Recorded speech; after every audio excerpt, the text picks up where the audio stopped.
problem petani? Problem petani itu adalah lamun keur usum cabe mahal kabeh melak cabe.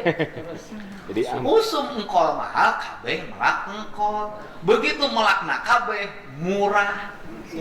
Bagaimana yang digerakkan oleh remote itu adalah mesin produksi pertanian. Bagaimana yang didorong itu adalah bagaimana ke depan kita pikirkan teknologi bahwa traktor itu nggak usah pakai orang, cukup pakai remote. Sekian puluh ribu hektar itu, sekian ribu hektar, ada saung yang kapasitasnya besar, tempat berkumpul bertani, bisa memberikan penjelasan secara teknologi. Termasuk lumbung pangan bisa ya Pak? Lumbung pangan bisa. Kita akan membuat saung dengan panel surya. Nanti di daerah pertanian yang tak ada hujan bisa menjadi mesin untuk pompa air. Dan nanti kita lengkapi dengan mesin pompa air.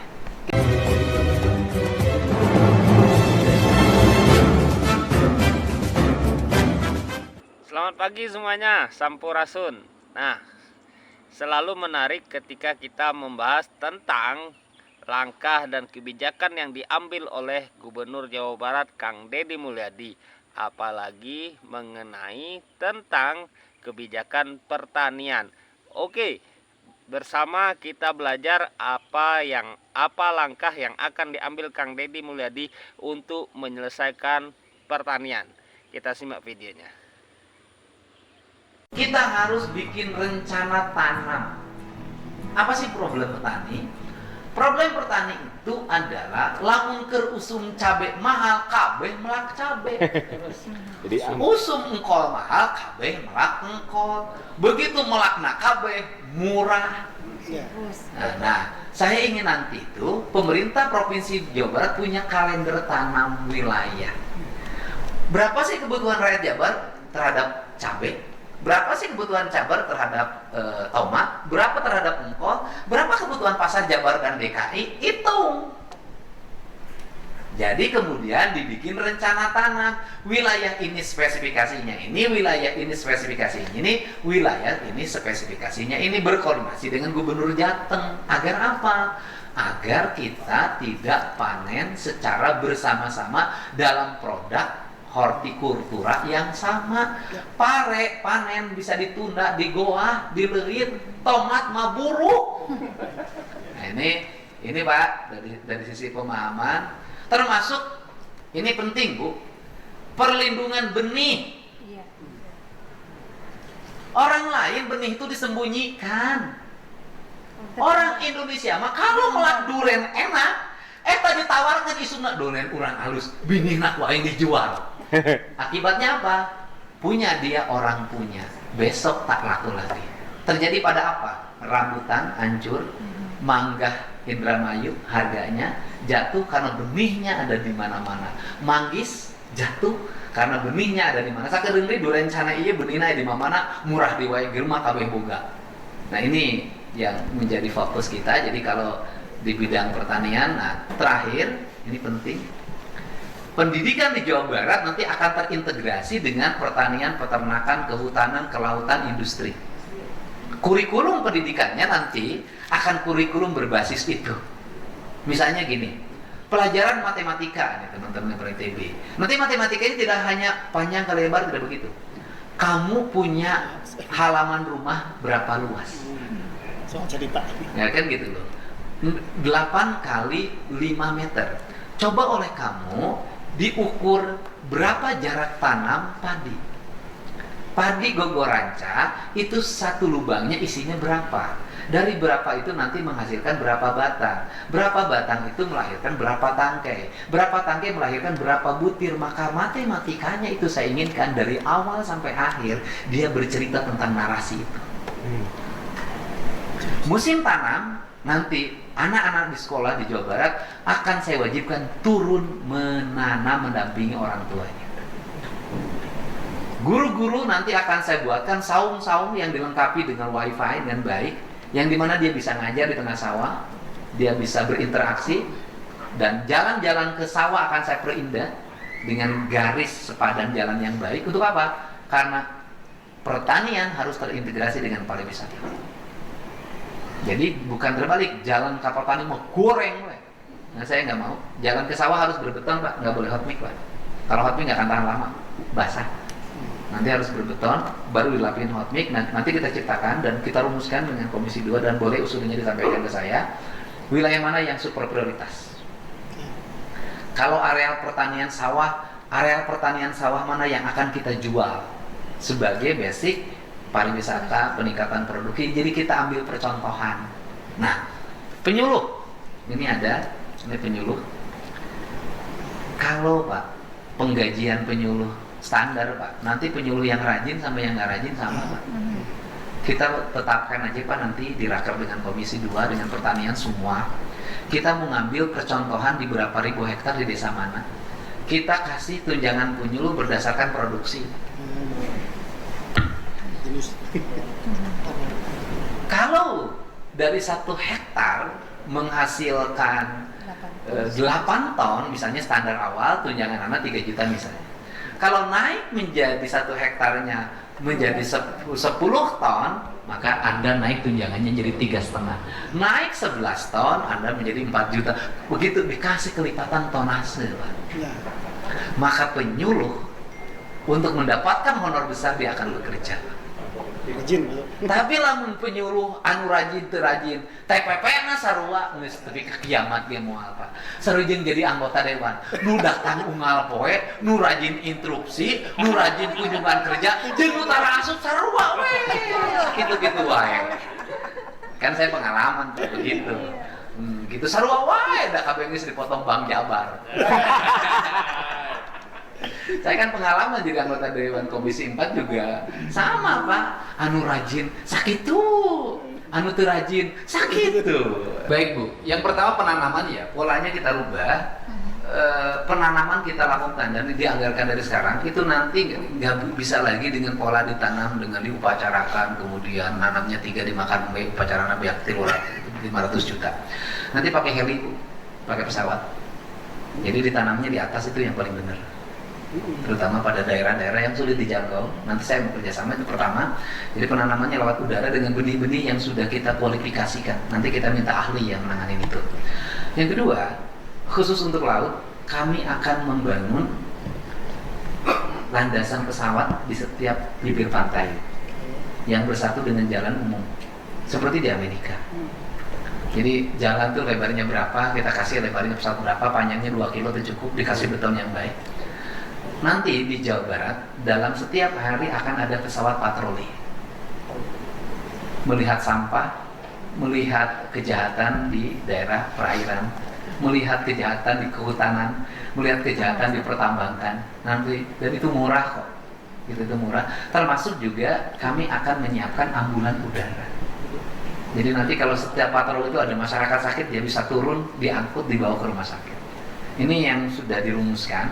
Kemudian yang berikutnya, saya termasuk yang waktu itu merespon yang terjadi di Bekasi, yang merespon pencurian benur yang ada di Pangandaran dan Sukabumi. Sudah Bu, nanti kita bikin usulannya Pak Dicat, nanti ke Kepala Badan Perencanaan Pembangunan, kita beli kapal yang memadai, yang untuk patroli di laut, dan kemudian kita lengkapi kelengkapannya dengan kelengkapan yang memadai, dan kita siapkan BBM-nya yang cukup. Termasuk pembangunan kantor-kantor UPTD, Dinas Kelautan akan, dan kemudian kami akan menjanjikan Gedung Kesediaan itu sebagai sentra layanan dari semua unit pemerintah provinsi, dan itu bisa didorong ke daerah, berbagai daerah ke daerah. Ini yang menjadi concern kami. Nah, kemudian termasuk tenaga, hilangnya tenaga, nanti kita koordinasi dengan kementerian, kita petakan sih ada berapa sih penyuluh pertanian kita, penyuluh perkebunan kita, penyuluh kehutanan kita ada berapa, kita petakan dengan baik. Kita nggak usah lagi bicara pusat dan daerah deh, provinsi, kabupaten, kota, udah kita bareng-bareng. Kemudian yang berikutnya adalah, makanya kenapa saya mendorong pendidikan untuk berbasis pertanian bagi wilayah pertanian, wilayah perkebunan atau wilayah kehutanan, itu tujuannya adalah agar tidak kehilangan generasi pertanian ke depan. Saya dulu jadi bupati Bu, pernah mewajibkan anak-anak sekolah punya peternakan. Di kabupaten saya itu pernah dombanya 1,5 juta melebihi jumlah penduduk, dan itu naik. Dan juara kelas itu nanti dipersyaratkan kalau daerah pertanian dan punya domba peternakan. Kita bikin Bu, ini bagian dari aspirasi yang akan kita pegang.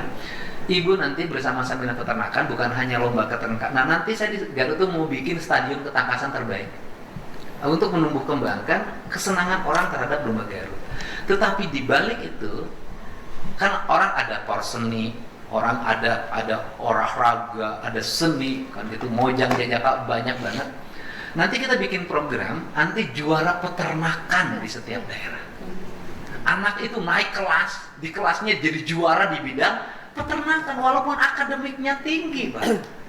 Tapi kalau tidak nanam padi, ya nggak berkontribusi. Tapi nilai akademik itu harus bisa meningkatkan tanaman padi. Saya ingin begitu. Saya nanti bikin mulai dari ke desa, kecamatan, kita hidupkan, sehingga apa sih yang membuat orang tidak bertani tidak bergengsi? Saya ingin mendorong untuk bertani itu bergengsi dengan cara apa? Dengan cara teknologi budidaya, teknologi di pertanian harus didorong. Kita harus kerjasama. Bagaimana anak-anak gemar main remote, main HP, bagaimana nanti yang digerakkan di HP itu drone. Bagaimana yang digerakkan oleh remote itu adalah mesin produksi pertanian. Bagaimana yang didorong itu adalah bagaimana ke depan kita pikirkan teknologi bahwa traktor itu nggak usah pakai orang, cukup pakai remote. Nah, itu di jalan jangka panjang. Tetapi jangka panjang itu tidak akan tercapai kalau anak-anaknya tidak cinta pertanian. Nah, untuk itu aspirasi Dewan, termasuk aspirasi gubernur untuk masyarakat, nanti boleh mengusulkan pembangunan saung sawah. Pak, saung sawah itu hasilnya tonan, tapi ngadaguan pemilu kayak menang tinu baligo karek dijieunkeun jeung spanduk. Coba mana yang layak? Saya selalu memberi contoh, saung sawah saya selalu baik. Ditata. Kalau saung sawahnya tertata dengan baik, desainnya seperti ini, terampar sudah Jawa Barat dilihat dari drone udara. Indah dan akan menjadi pariwisata dengan kita tidak menampik efek dipakai bobogohan jeung udang orang. Nah, ini boleh satu unit saung sawah itu boleh menjadi, karena itu dibutuhkan petani.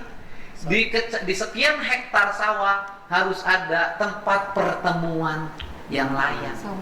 Saung tani. Sekian puluh ribu hektar itu, sekian ribu hektar, ada saung yang kapasitasnya besar, tempat berkumpul bertani, bisa memberikan penjelasan secara teknologi. Termasuk lumbung pangan bisa ya, Pak? Lumbung pangan bisa. Terakhir, ini aspirasi boleh usulkan. Kita akan membuat saung dengan panel surya.